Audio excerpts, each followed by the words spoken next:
Hello viewers, welcome to our channel. Sharwanand గారి హీరోగా, సంయుక్త మీనన్ హీరోయిన్గా, రామ్ అప్పరాజు గారి దర్శకత్వంలోని కామెడీ ఫ్యామిలీ ఎంటర్టైనర్గా తెరకెక్కిన సినిమా నారి నారి నడుమ మురారి.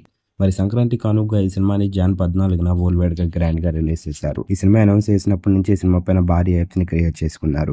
ప్రస్తుతానికైతే మాత్రం ఈ సినిమా వరల్డ్ వైడ్గా సాలిడ్ ఓపెనింగ్స్తోని, సాలిడ్ కనెక్షన్స్తోని అయితే మాత్రం రన్ అవుతుంది. విజయవంతంగా తాజాగా 6వ రోజుని కూడా బాక్స్ ఆఫీస్ దగ్గర పూర్తి చేసుకున్నారు శర్వానంద్ గారు. మరి 6వ రోజుకి సంబంధించిన కలెక్షన్స్ విషయానికి వెళ్తే 2 తెలుగు రాష్ట్రాలతో పాటు వరల్డ్ వైడ్గా కూడా సాలిడ్ కలెక్షన్స్ని రాబట్టారని చెప్పాలి శర్వానంద్ గారు ప్రస్తుతానికైతే మాత్రం. మరి ప్రస్తుతానికి ఈ మూవీ 6వ రోజు వరల్డ్ వైడ్గా 8 కోట్లని వసూలు చేసింది. మరి సాలిడ్ కలెక్షన్స్ని రాబట్టిందని చెప్పాలి. 6వ రోజు కూడా నాడి నారి నడుమ మురారి మూవీ. మరి ప్రస్తుతానికైతే మాత్రం ఈ సినిమా బాక్స్ ఆఫీస్ దగ్గర సంక్రాంతి విజేతగా నిలిచింది. ఈ సినిమా కనుక మీరు చూసినట్లయితే ఈ సినిమా ఎలాగుంది, ఈ సినిమా శర్వానంద్ గారికి ఎలాంటి విజయాన్ని ఇచ్చిందో మీరు అనుకుంటున్నారు, కింద కనిపిస్తున్న కామెంట్ బాక్స్లో కామెంట్ చేయండి. ఈ వీడియో కనుక మీకు నచ్చినట్లయితే లైక్ చేయండి, షేర్ చేయండి. మరిన్ని ఇంట్రెస్టింగ్ అప్డేట్స్ కోసం మన ఛానల్ని సబ్స్క్రైబ్ చేసుకోండి.